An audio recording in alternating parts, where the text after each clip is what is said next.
What's up, everybody? Welcome to the channel and welcome to Road to FC26. This is episode 1 and it starts now. Your journey in FC26, it starts now. The game doesn't come out until September. But if you want to hit the ground running out on the pitch from day one and play at your best for the entirety of the game, then you must start preparing now. That means getting your mindset away from you must win, you must get the best rewards, you must follow the meta, go with what everybody else is doing because that's what's going to get me the most wins. You have to get away from that because it's not about wins right now. It's about leveling up in the game. And many times playing the way the meta is, that's not going to get you to the best that you can be in this game. That's not going to get you any type of improvement. Let's start off with the defensive changes in this game. They have been vast. We are all but fully manual right now, especially in terms of what FC defense has been in the past few years. So what did many players do? What is the meta right now defensively? It's parking the bus. It's putting several players behind the ball, winning the ball, and then spamming through balls with 4-2-1-3 on counter, right? Because there's so many players making those direct runs, you are able to park the bus and still be successful in the attack, but not in a way that's going to help you improve at the game. So that's why you must get your mind away from needing to win. Switch out of the 4-2-1-3 and make yourself actually play football, which is exactly what you can do in this 4-2-3-1 wide that I'm utilizing now. Right, and we're going to go into that. We're going to create our first tactics video for our preparation process because much of this means going into games, but playing football in a way that benefits you improving, not in a way that just ensures that you can win. Now, if you watch the latest stream, which is how this series will go, it will be a stream associated with a video, right? So if you watch the stream, the several games in there, you see that many of the opponents, if not all of them, were still just going after wins, right? And you can see the difference. I pointed it out the whole time. For example, defensively, many of them weren't even trying to actually win the ball back with the user player. They were just stacking the players behind the ball, like I said, but then choosing a player away from the ball, letting the AI do the work, and then making that pass and trying to get directly on goal as quickly as possible, not working on any type of build-up at all. Not to mention, at the very top, you have to use precision shooting. And on top of that, precision shooting as well as green time shooting will get you so many more goals. But so many players just want that win. And using precision shooting will definitely cost you to miss some shots at the beginning. But this is the time to work on it, right? And why is this the best time? Because there's no more team of the year, no more tots, the two biggest promotions of the year. There's going to be more promotions. There's going to be footies to end the game. There's going to be cards that you can still go after while you're doing this, but you don't have to revolve your game around it where you're sacrificing maybe opportunities to improve for just getting that win in whatever way possible, right? It's never worth it to take shortcuts and not play football in order to get a win because after all, it's a football simulator, right? But you especially don't want to do it now that you still have stuff to do in the game, but you can take this opportunity to get to the top of your game. What else is the goal, though, before FC26 comes? Well, it's getting to the point where you can win tournaments. PlayStation tournaments allow you to get FC points. Those FC points then build up, they transfer over, and if you get the Ultimate Edition with the 4,600 free points, you win X amount of tournaments and you could come into the next game with double, triple what you would have had, right? Even just 1,000, 2,000 more FC points, even just 500 more FC points. Everything helps to get you a team in FC26 that will be far ahead of the rest. So, again, it is worth it to start working on getting better now. Not just going for those wins that has you stuck at a certain level, right? That has you stuck, maybe winning some games, of course. But when it gets into those skill games where you actually have to know the game and you actually have to play football, when those shortcuts aren't going right, that's where you're losing and that's why you're stuck in a certain level, right? Those shortcuts playing that way can only take you so far. So I showed it with my opponents. Many of them I would play some of them were whooping me, right? I went 3-3. I played 6 games in the first episode of this series. Won 3, lost 3, and not any of those results mattered. What mattered was the gameplay within the games. It didn't matter if it was champs. It just happened to be 6 champs games. I didn't even finish the champs, right? Because all that mattered was me manually defending out there, no matter how hard it was, no matter how many times I got burnt. Me creating proper build-up, using the width when I needed to, going down the middle when I needed to, right? Working against many of these players that are still using those pressure tactics, even after the patch where their stamina's drained, things like that, because they just wanted to win. But it didn't matter. I didn't just say, oh, nope, they're playing this way, I'm going to go to that, right? I just came from eFootball, and that was my mindset, because my mindset over there was about climbing to the top of the division, playing proper football, but climbing, right? My goal here is preparing to be the best when FC26 comes out. And then when that happens and we're preparing for maybe some FC Pro events, or we're just trying to get to the top over in FC26, well, then maybe for a time period we can make some changes that are more direct, that are less football oriented, right? But even then, steering away from playing football typically is never the answer for me, right?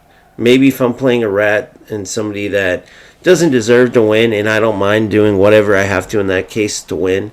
But now, in this time period, preparing, doesn't even matter if you're playing rats. None of that stuff matters, because winning means nothing.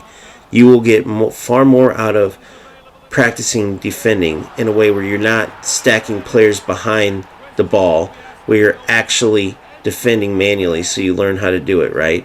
Where you're using, like I said, precision shooting, where you're trying to build the ball up. Maybe you could spam through balls every time if you did 4-2-1-3, but playing in a system that makes you pass the ball and move and trigger runs and utilize the AI runs, you're practicing all these things so that no matter what kind of changes are made, our skills in all areas are sharp, and so we are ready to dominate. And so what kind of tactical setup will assist us with this goal? Well, like I said earlier, the 4-2-3-1 wide. Now, first things first, start off with balanced build-up style and balanced defensive approach. That's a 50 line, right? So you're not too far back, you're not too far up. You're just perfect where you're going to have to retreat sometimes. You're going to have to manually push up your defense sometimes. Maybe manually do some offside traps. It forces you to look at situations and react yourself. Same with the balanced build-up style. When you are in counter, you sometimes have the AI to do the runs for you, as opposed to maybe having to manually trigger runs yourself to get the movements that you want.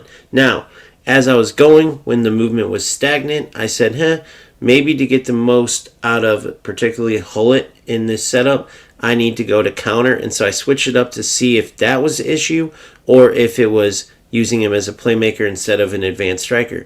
You can tweak those things along the way too. Like I said in the stream, I'll say it again now. I went from balance and balance. I then went to counter and kept all of these individual player roles the same. And then my next move is to go back to balance and switch up Hullet, for instance, put him as advanced striker, see if that movement might help. And you can do that for everyone. Maybe for, let's say, Caicedo, I want a second deep-lying playmaker, or maybe I want him as ball-winning instead of defend. You start off at a base and you tweak things from there, and you start learning and understanding how to manipulate your player's movement, how to pinpoint what might be wrong in the setup and change that accordingly, right? All of this is training to understand tactics, which will help you in the future. Say you come across a meta, right, and you're having trouble with it, but this kind of practice will help you identify what you need to do to stop that meta and help you get the right players, put the right tactical setup to beat it, right? Maybe it's an adjustment during a game. An opponent makes some kind of change, it's getting the best of you, or you see a way you can exploit it. All of these things come from practice, just like I'm doing here. So make sure that you're understanding the why tactically as well. as I said again in stream, you do not ever want to just copy and paste tactics and say, oh, well, he's a very good player, so if I use his tactics, I'll be a very good player. No, you have to understand, if you're going to copy tactics, understand why you're copying them. Oh, because these will work with wing play, I'll do well there, or I'll dominate down the middle with these. Don't ever just copy and paste based off a player's a pro player or a top-ranked player, he's your favorite content creator, so you want to use his tactics. You have to understand the why, and that's what I'm trying to help you with this series too, is teach you how to do all these things, so you don't have to rely on anybody else. You will understand the game and be able to put yourself in the best situation to succeed. So that leaves us with setting up the player roles. So for the 4-2-3-1 wide, I'll explain why I set up this way. First off, keeper, sweeper, keeper, and balance. That's just a default, right? Two center backs, defender, defend. That's the best setup for center backs. It has been since the start. It still is. Wing backs, you want them on fullback and defend.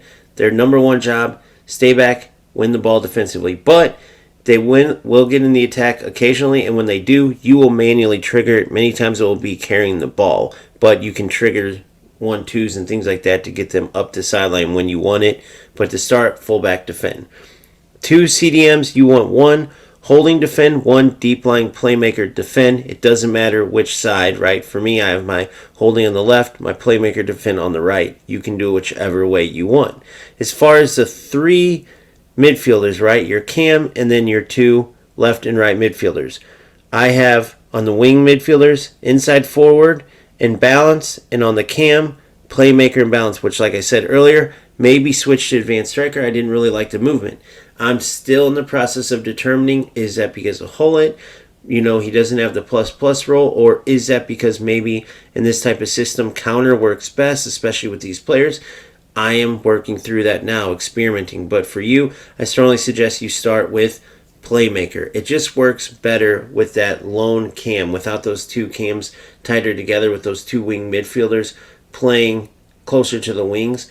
That lone player in that central area is better typically as a playmaker. But again, you can test it out yourself. Maybe you go with advanced striker, or maybe you find a different role that fits these players. And in other positions too, that will help you make this system work best for how you want to play. As far as the wingers, why I go inside forward and balance is because I do want them tucking back a bit and providing a bit of defensive support. Even though it's a small amount, it will help, and then they will still get into the attack, as well as cutting inside when they get into the attack, which is important so they can connect with Hullet and Ronaldo, for me, whoever your cam and your striker is. Then it's striker, it's advance forward and attack. You want that player stretching out the opponent's defense. You can always manually call them to, or player lock on them and manipulate their runs how you want them to move, right? But having that player, that striker on advance forward and attack, will spark their movement off the bat. So when you do take over and manipulate their runs, they're already in a good starting position, right? Going back to Hullet, that's where his movement was missing, right? In games, he was many times hidden, wasn't an outlet, and you want that player, especially a player like Hullet, constantly being open to receive the ball, because when the ball's at his feet, good things happen. If he's hidden away, you can't find him, and you can't get the ball at his feet, well, guess what? You're missing out on his opportunity to be essentially the spark of your attack, the quarterback of your attack, right? So that's the biggest reason why we're working on his movement. But there you have the player roles. There you have the build-up style and the defensive approach. You can tweak it from there, similar to how I did in stream, but this is your base setup, your foundation of working towards FC26.